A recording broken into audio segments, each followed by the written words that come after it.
Saudi আরবের মক্কা শহরে grand মসজিদ সংলগ্ন এলাকায় 1,20,00,000 বর্গমিটার এলাকায় গড়ে উঠছে মিশ্র ধাঁচের বৃহৎ উন্নয়ন প্রকল্প কিং সালমান গেট। সৌদি যুবরাজ প্রিন্স মোহাম্মদ বিন সালমান এক ঘোষণায় জানিয়েছেন, সৌদি আরবের পাবলিক ইনভেস্ট ফান্ড বা পিআইএফ এর মালিকানাধীন প্রতিষ্ঠান রুয়া আল হারাম আল মাক্কি কোম্পানি এই প্রকল্পটি বাস্তবায়ন করবে। এক বিবৃতিতে বলা হয়েছে, মক্কার অবকাঠামোগত উন্নয়নে গুণগত পরিবর্তন আনা হল কিং সালমান গেটের লক্ষ্য।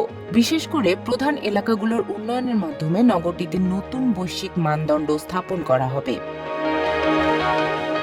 মক্কার গ্র্যান্ড মসজিদের পাশে কৌশলগত অবস্থানে তৈরি হচ্ছে কিং সালমান গেট।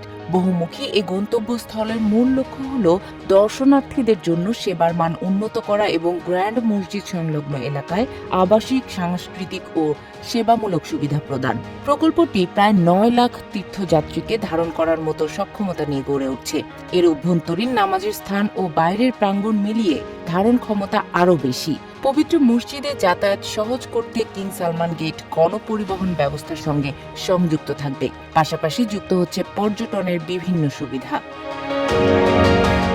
প্রায় 19,000 বর্গমিটার ঐতিহাসিক ও সাংস্কৃতিক এলাকা পুনর্বিকাশ ও সংরক্ষণের মাধ্যমে মক্কার ঐতিহ্য ও সাংস্কৃতিক উত্তরাধিকার তুলে ধরা হবে।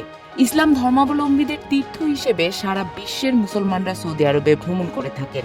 সাম্প্রতিক বছরগুলোয় জ্বালানি তেল থেকে অর্থনৈতিক নির্ভরতা কমাতে পর্যটন, বিনোদন, রিয়েল এস্টেট ও ব্যবসা সহ বিভিন্ন খাতে বিনিয়োগ বাড়ছে সৌদি আরবে। কিং সালমান গেটও দেশটির উচ্চভিলাষী সৌদি ভিশন 2030-এর অর্থনৈতিক বৈচিত্র্যের লক্ষ্যের সঙ্গে সঙ্গতিপূর্ণ। প্রকল্পটি 2036 সালের মধ্যে 3 লাখেরও বেশি কর্মসংস্থান তৈরি করবে।